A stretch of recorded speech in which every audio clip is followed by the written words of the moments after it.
Welcome to another brand new episode of Spiraling. We're on episode number 10 now. We're really getting into it, folks.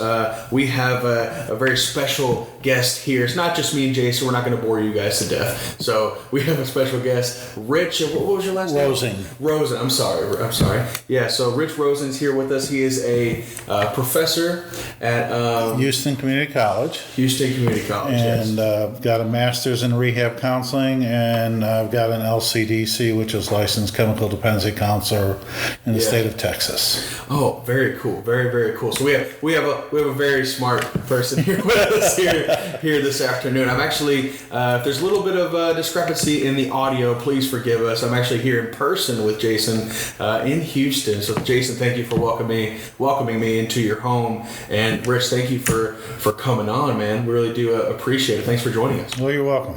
Okay, very cool. I'm sorry, Jason? Go ahead. Oh, yeah, I was just going to say, Rich, maybe you can kind of, give our listeners and give us a little bit of your background and who you are. Okay.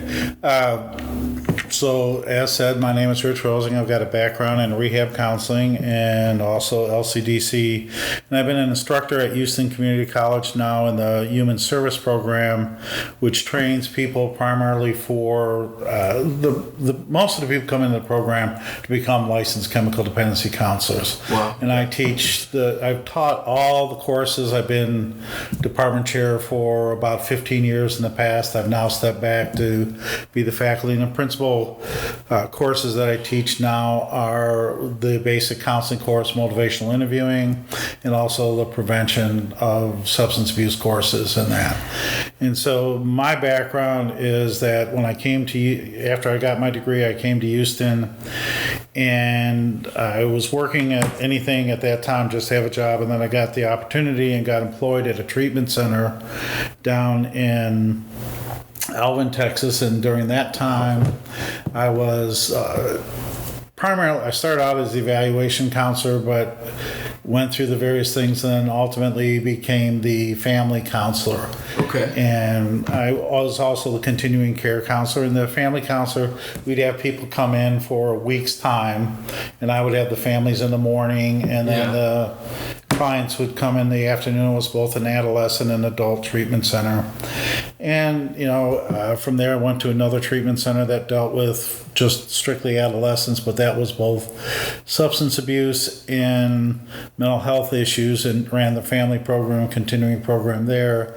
And then from there I ended up getting an opportunity because I wanted to impact the field more, and I went into the instruction area so that, because I saw a lot of people that I felt were in the field that weren't as qualified as they should be. Yeah. And I thought by becoming an instructor, I would have a much greater impact to make sure the people that were going into the field were better prepared to really affect change than what I had seen at the time. Yeah. Very, very cool. Yeah, so way overqualified to be on our podcast here with us. We were talking a little bit in the pre-show, just kind of about that family care, family treatments. Do you mind kind of giving a little bit of background with that, kind of going in depth? Because that's really fascinating to me, like the dual treatments. Yeah. So part of when I was in working in the treatment centers, we had what was called a family week. Okay. And given around the third week of someone's particular treatment, anywhere from 2.5 to 3.5 weeks of treatment, we would have the families come in, and I would come in, and they'd be there for a week, and in the mornings I would work with them. They'd get a series of lectures just about the dynamics and issues with families. In the afternoons, the families would then be reunited with their identified patient. We'd work to kind of reconciliation, bring out some honesty about what had been going on. But part of the thought process there was to really help give the families some tools that they could work with and do that. And the idea is that so often families would be kind of just left out there, and the client, their identified patient, is getting treatment, and then the identified patient goes back in the home, but the family hasn't done any changing. Right. And there's a disconnect, and it's kind of, what I liken it to is a play where this play had been going on for a long time. And now some of the actors in the play got new lines, and they come home wanting to practice their new lines. Yeah. And the family is totally, no. Right. They don't know that there's new lines in the play. Yeah, well, we don't know how to deal with this. Let's go back to the old script that we know. Yeah. And so often, and there's, typically a lot of distrust. And the other part with that is there wasn't going to be any significant treatment, so to speak, in a week's time. You're just not going to get that. But we hope to accomplish was those ahas. What do we need to work on from here? Okay. Just like treatment, change doesn't really happen in treatment. Change happens after someone leaves treatment and they try to start integrating into their lives. Yeah. Treatment itself is just kind of looking at those aha moments and all that. And then afterwards, it's how do you apply those in your life is really what recovery is about. And then with the idea of families, we really stress the idea is the families can get well even if the patient doesn't. Okay. And the patients can get well even if the family doesn't. Yeah. However, both can get much better if both the family and the identified patient are working to get well together. Yeah. And both are moving forward on a different path, stumbling, moving forward, really working together on the new dynamics and the new change, because it is going to be a different way of approaching and interacting with each other. And so the family weeks, and then even then we had, a lot of treatment centers would talk about aftercare, and we didn't talk about aftercare. We talked about continuing care, to where the families would be able to come to a place afterwards. And the continuing care is the whole idea of, and historically, we have in this country treated substance abuse, which is a chronic issue, as an acute issue. We send them into a treatment center, they get well, and then we drop them off and say, good luck. Right, and if you happen to relapse or do something, come on back, we'll treat you again, doing the same thing. Yeah, just go over and over again. The model at the treatment centers that I worked at was the concept of continuing care. Yes, there was the intensity of treatment, but there was this ongoing care that was there to help you try to integrate your new concepts and your new ideas into your life. And so it was a continuing care. It wasn't aftercare. It was part of the care. Yeah. Wow. Yeah. I really think the whole family aspect is fascinating to me, because, like you said before, we could send this guy off to a treatment center, and we don't know really what's going on. But if we work on it together, we kind of avoid that disconnect. Was there anything specific that you really found that kind of helped bring about those aha moments? Is like a specific exercise or something that they did together, an activity? I think it's really kind of listening to them and validating them. And, one of the things for the families, because we also did a family night where they would come in and, we just kind of process with them. And I would often tell the families that they more often than not ask the wrong question. Okay. As far as for the families. And so often the families would come in and they'd say, how is my patient going to be different after the treatment? And my response to them is, that's the wrong question. The question for you is, how are you going to be different? Okay, yeah. Because you are the only person that can change, have control over you. Let the client work on their issues, you work on yours, and hopefully between the two of them that they can then kind of work together. I think it was just a combination of lectures, just talking about the dynamics, where you have the visual would be where you have the client is wrapped around pretty tight around their substance, whatever that is. And part of treatment is unlocking them from being wrapped around the substance. For family members, part of the issue is they've been wrapped around, and their whole life has been obsessed with their client. They are monitoring the phone to wonder what the client's doing. They're checking up. Their whole life is, the phone rings, was that the client? Everything revolves around them. And it's in Family Week is trying to help them detach from that, in a caring way. It's not like you don't care what's going on, but that you're not living your life in breathing everything around that particular person. And I think family members all of a sudden get a sigh of relief of saying, wait a minute, their sobriety is not my responsibility. I've got to take care of myself. I've got to do this. They're responsible for their life. And I think I think the aha moment is that they have been under a tremendous amount of pain of, watching what's been going on with their client and all the concern and the worry and wondering if they're going to make it home. And then I think the aha moment is the awareness of saying, wait a minute, I need to free myself from my pain. Yeah. And I need to let go of that so that I can heal my own way.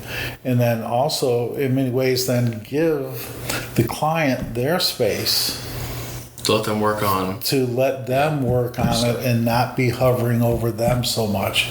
Yeah. And come to the realization that both people and both entities, the family and the client, are going to have their ups and downs. It's not just a steady flow march forward. There's going to be, just 2 steps forward, 1 step, and to be accepting of it. But again, that's really hard for families because so often their trust has been betrayed, and promises have been made, and they're so looking back. Oh, it's just like it was, but no, just relax, let it move forward. Yeah. Wow. Now, please forgive kind of my ignorance here, but you mentioned like the different kind of substances that you're working with your clients. Is it just specifically alcohol or drugs? No. Is it kind of a mix? There is the person that has substance use disorders. And, even that, the language has changed over the course of time. Yeah. Because historically we used to call people addicts and all that other stuff, and that has just a pejorative term to it that, so many negative aspects to that. And even now, there's a movement for people that are in recovery that are talking about the idea of, instead of saying I'm an alcoholic and identifying with all that part of it, to be talking about I'm a person in long-term recovery. Okay. And so they're focusing more on their recovery and what that's doing for them versus the past of where they were tired in there. And not forgetting where they came from, but really recognizing why they're doing it is what they can do, because a person in long-term recovery is a better parent, is a better spouse, is a better employee, is a better employer, and so really looking at that. But the whole idea, though, is to looking at people with substance use disorders, because we are recognizing the neurochemical aspects of that. And again, there's been such a negative aspect when people are saying, well, you're an addict, and then all these horrific things and descriptions come up. Mm-hmm. And instead of saying, wait a minute, you've got a substance use disorder, there's some stuff that's going on, and we can treat a substance use disorder. Yeah, the substance use disorder may have caused you to do a lot of less than wonderful things in your life and for those around you, but you have an issue that we can treat. Yeah. Absolutely. Do you find like I'm guessing like the approach the same to different patients depending on alcohol abuse or different substances, or is there I think it's not so much the approach is the same or different. Yeah. Based on what substances that they are. Okay. But I think the approach needs to be different based on who they are. And so often what we have done is in the past we've had this canned approach. Mm-hmm. And this is how you're going to get treated. Right. And if you don't get well with that treatment, it's kind of, well, then it's your fault. Versus having someone kind of come in there and say, what treatment works best for you? Right, personally. Certainly the 12 steps have dominated treatment in the industry for years, but we're finding out there are a variety of approaches that work just as effectively. There's smart recovery, there's Buddhism for recovery, which is refuge recovery. There's well-being, which is for Native American. There's Women for Sobriety, which is for women. There's Smart Recovery. All these recoveries have sprung up in one part because the traditional model didn't work, right. But they found these others working for it. And so we're finding that there are many paths to recovery. And as a person that, and again, what I want to make this very clear, this is in no way anti-AA, because I think AA and the 12 steps have helped tremendous number of people. Yeah. I've got family members that have been in recovery. But as a treatment provider, I should not be there imposing one set of treatment.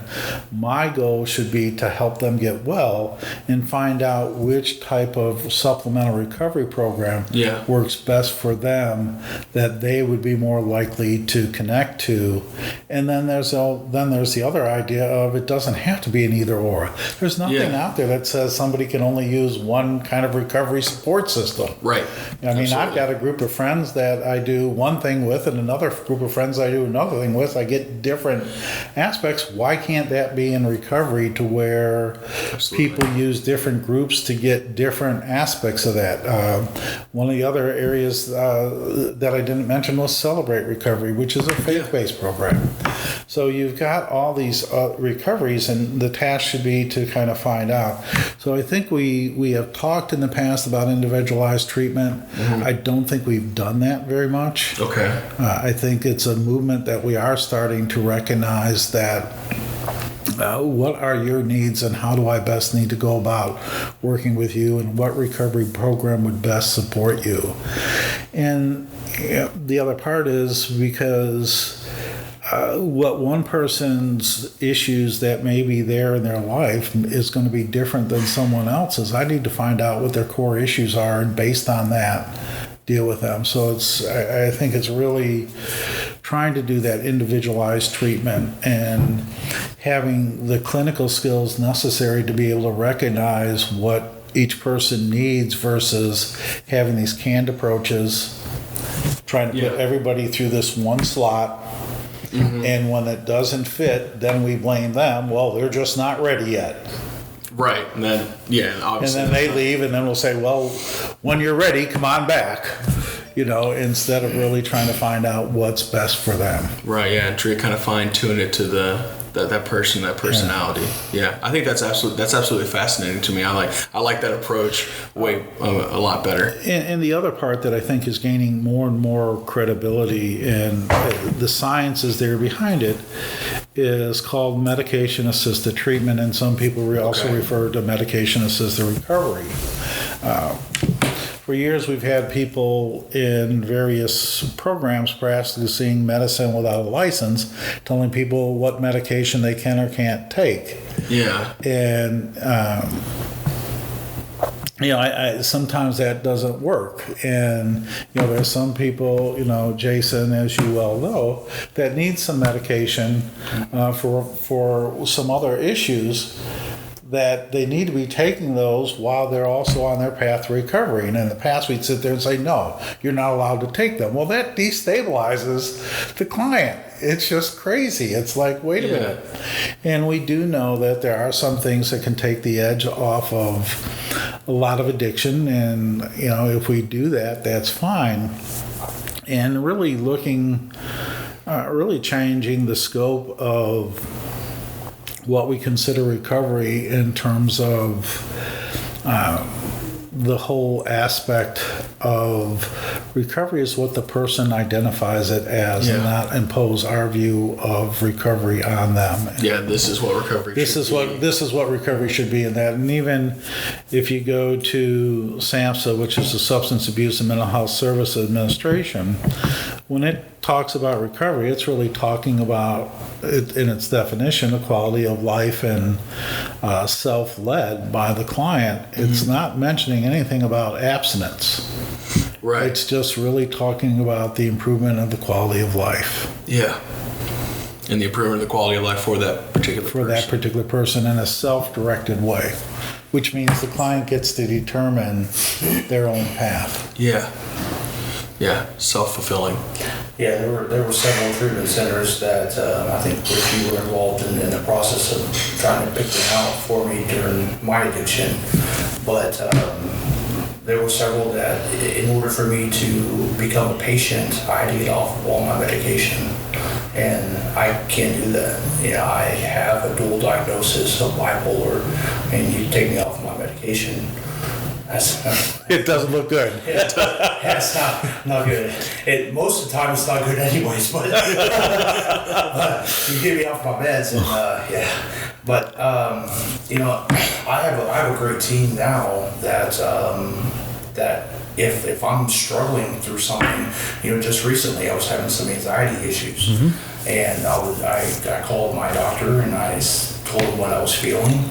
And he worked with me over the phone and said, are you feeling this, and going back and forth. And we determined that it was, strictly anxiety issues. Yeah. And he gave me some pills for a couple of days. I slept, and I felt much better. But it was a narcotic. Yeah. In treatment, they say no narcotics, but that's what I needed at the time. And because of my bipolar, right? I have to take those chances, and it's not taking chances. It's just that's what my body needs. Yeah. But I go into those situations with the narcotics as they're not long-term solutions; they're short-term solutions. Get me through what I'm going through right now. Get you through that acute crisis. Yes. Yeah. Because there were several days I didn't sleep, and I thought I was going through a manic phase. And Dr. Thomas said, no, you're not going through a manic phase. It's anxiety issues. It's probably from the quarantine and everything else that you're going through. So he gave me a couple pills and came out okay. And I'm not. I took the medicine as prescribed, and I still didn't have the feeling of, I'm going to go abuse this medicine. That thought never crossed my mind. The thought that crossed my mind was, I need this in order to feel better. Needs to get through this right now. Yeah, absolutely. And part of one of the things that you're talking about there, Jason, that I think that certainly within substance use treatment that we need to really look at is integrated care. Okay. The idea of, because most people that have substance use, and integrative care comes in multiple ways. Most people that have substance use issues also have other medical issues, whether behavioral issues or physical issues that they need to work with. And our field historically in the past has been this kind of standalone kind of entity in a little silo in work. Right. And we need to look at, wait a minute, our patient may have all these other issues, and it's much better if while we're doing that, we're working with their mental health professional, we're working with their doctors, we're working with that to have an integrated care and being part of a team that helps the client versus this trying to dissect them into their parts, and we'll deal with that part as if it's unrelated to the other parts of their body. And it's like, it kind of brings it back to the working with the family and have to integrate, because even when you talk about your doctors, right, and even like your sponsors, like that, everybody needs to work together, because if you don't, there's a disconnect between each one of them, and that doesn't help you anymore. Right? They're each trying to treat certain specific things, and that doesn't always add up. Yeah. I like that. So it all works and comes in and flows together. And the one thing that I've had to really come to grips with is the initial conversation I had with my doctor just recently was, I'm going through these issues, and then his response is, well, I would like to talk to Kristen, your wife, and see her take on it as well. So she gets on the phone, she talks to him for a few minutes, and then he gets back on, and this is probably what you're going through. We're going to do this with your medication. But it's to be able to have that support that you can't be scared to let other people talk to your doctors and provide. Give them a more complete picture of what's going on. Yeah, because I see things in my reality, my reality is not reality. It's a little different than Chris's. Well, but it is. But what I like to say is it is your reality. But again, there's multiple realities that are out there, perceptions, because we look at something. And an example that somebody had posted or had talked about is they held up this book and they said, "What do you see?" And the people out there was describing the color and all the stuff on the front of the book. Mm-hmm. And the person sat there and says, "Well, you're not looking at the same book because I'm seeing this." And they're describing the back cover of the book because that's their viewpoint. Right.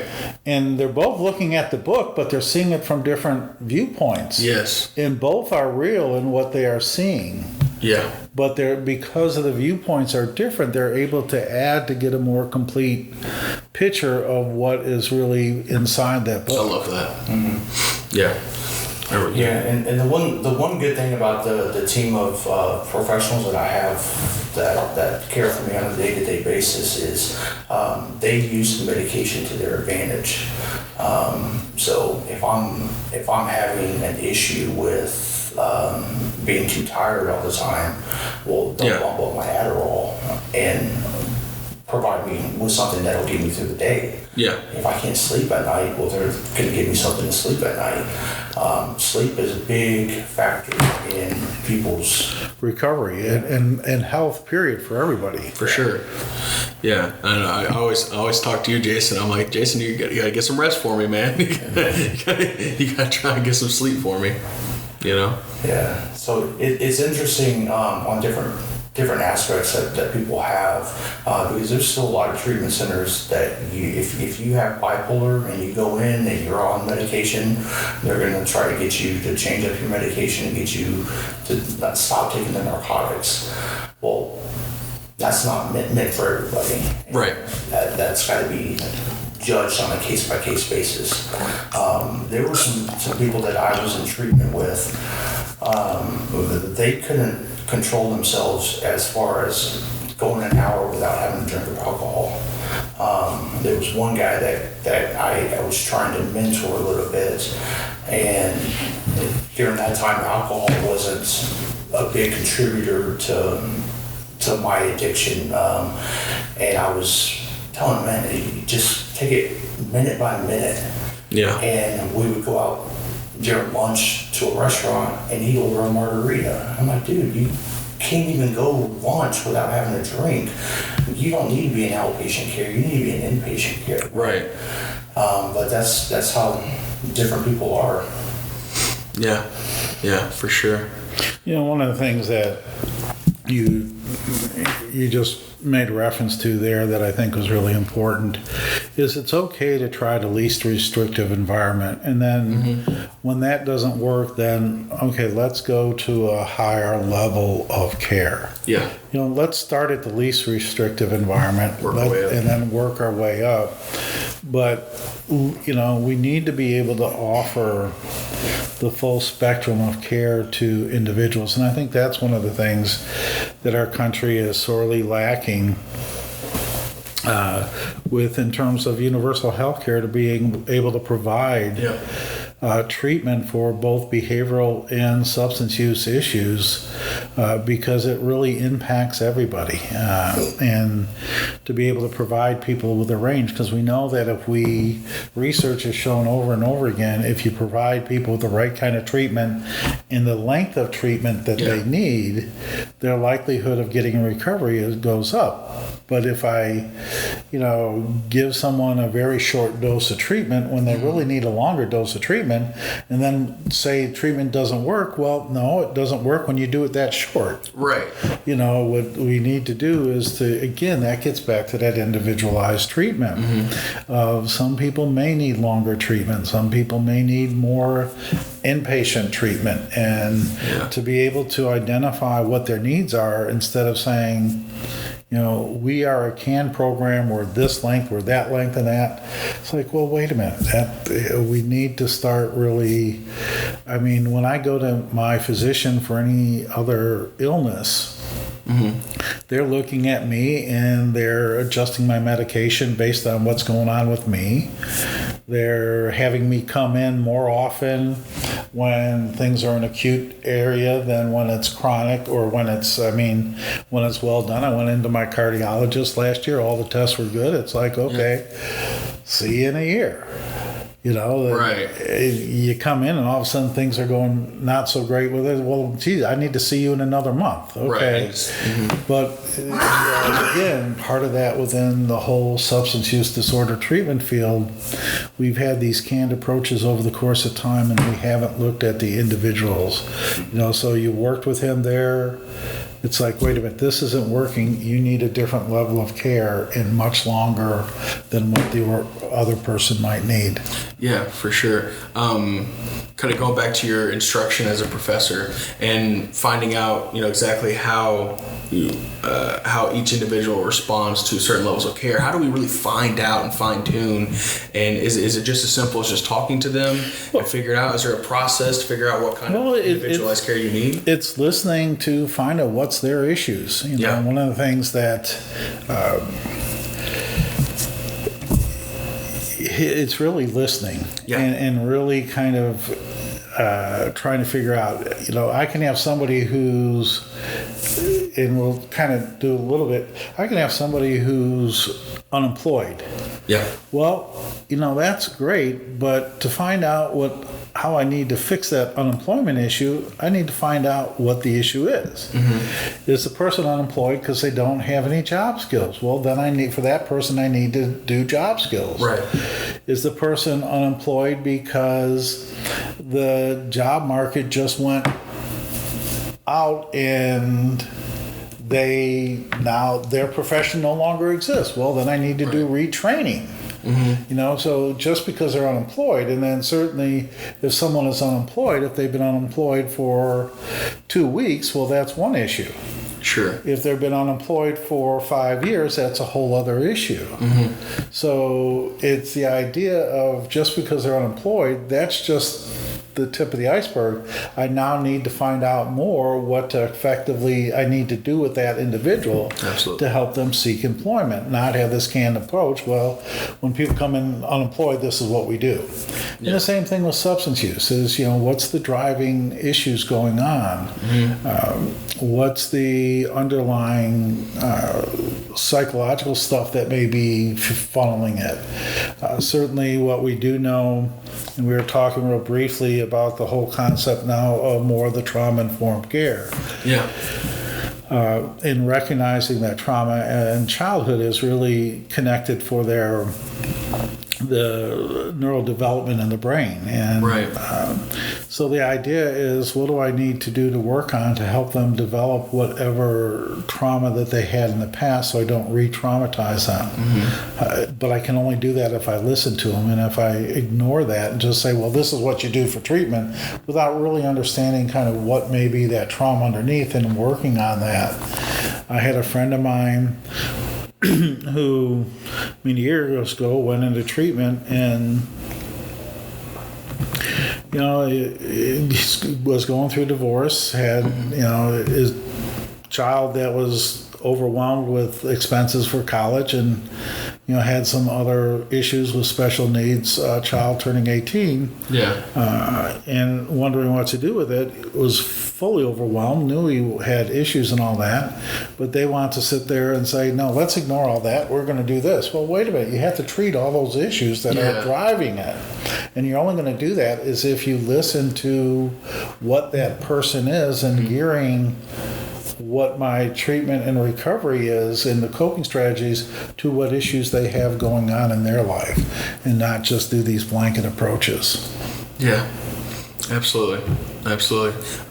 So what made you want to, I know we were talking about it briefly in the pre-show, but what made you really want to be a professor, to give out that instruction? It was one of those things to where I was working in the field, and I thought that I come from treatment programs that were heavily 12-step based, and right. Again, I've moved beyond that. Not that 12, and again, I want to reiterate over and over because people don't hear that. I am fully supportive of the 12 steps, but just realize that they're not there for everybody.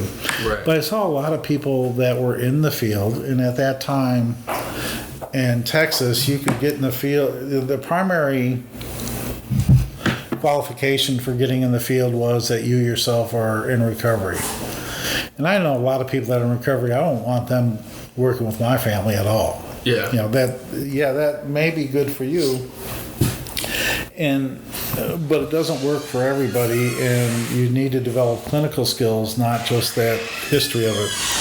And I got the opportunity to become an instructor at Houston Community College, and I thought that I would be able to impact the field far greater. Yeah. I had a lot of people talk to me, talk about, Rich, what are you doing? You're so effective at what you're doing with the families and all this. Why are you getting in there? And for me, it was that I had the opportunity to have a broader impact on the field. Right. By getting people trained at a higher level when they enter the field, thereby impacting more individuals. And it's just, so it's very, when I go to various places, workshops or symposiums in the city, and all these former students come up to me and talk about what impact that I had, it's very gratifying for me to see them and to recognize, and all these people are just changing the field, so it's great.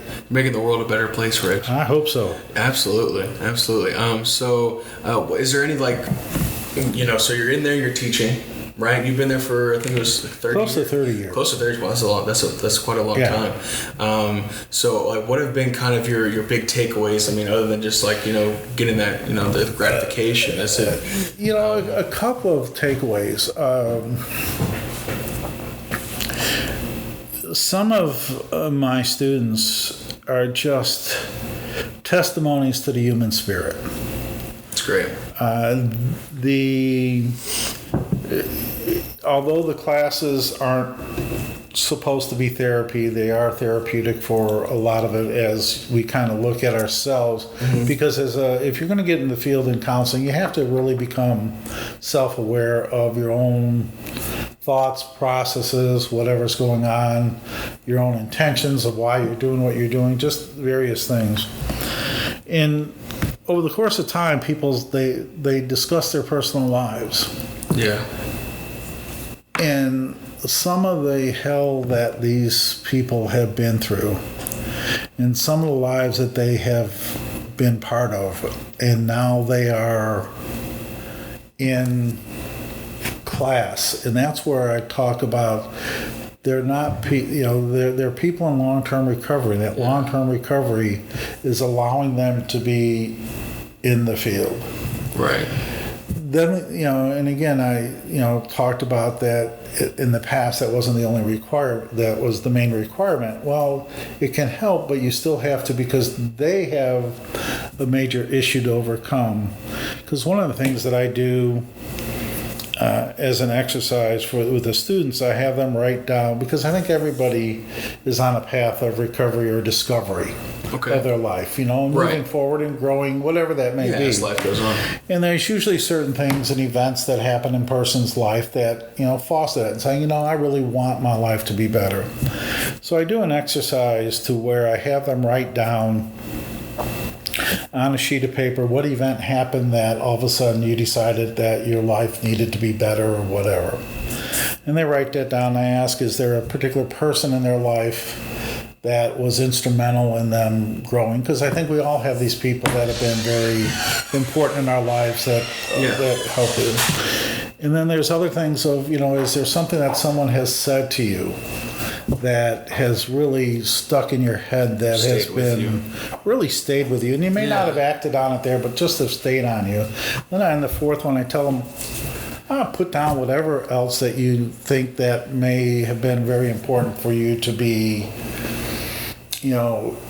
growing and doing whatever you need to. So, I make sure they don't put their names on it, and then I have them turn the papers in, and I scramble them up, and I turn them, pass all the papers back out so that they're reading someone else's story. And they're reading it, and I said, how many people got the exact same thing back to them? And they said, no, well, some similar. I said, okay, some, but how many got the exact same thing?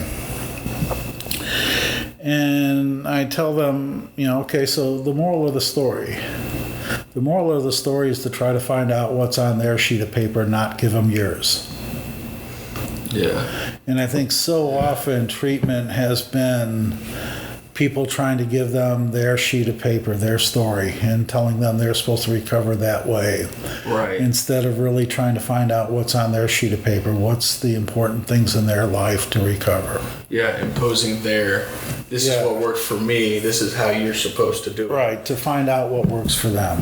Yeah. And to really, at that point in time, and there's, family members, there's other people that, are in there and wanting to hurt, and realizing that this class isn't about saving their family members, it's about helping other people. And if they're in here just to specifically try to save their family member, that's not going to work either. Yeah. If they're in here because they're trying to give other people their sheet of paper, that's not going to work either. That it's really a process of... And, for me, the class that I'm teaching now has been really neat, because the people start talking about, for the first time in their life, they're really learning how to listen to other people. Because most of the time when we listen to other people, we're only listening enough to be able to respond to them and tell them what we want them to say. Yeah. And we're not really hearing their story. And we're not really trying to understand their world, and many times trying to listen to their world so that we can tell them how we view their world, instead of really trying to listen to what their world has been like for themselves. Yeah. And I think that's and I'll just kind of throw out here, with what's going on today.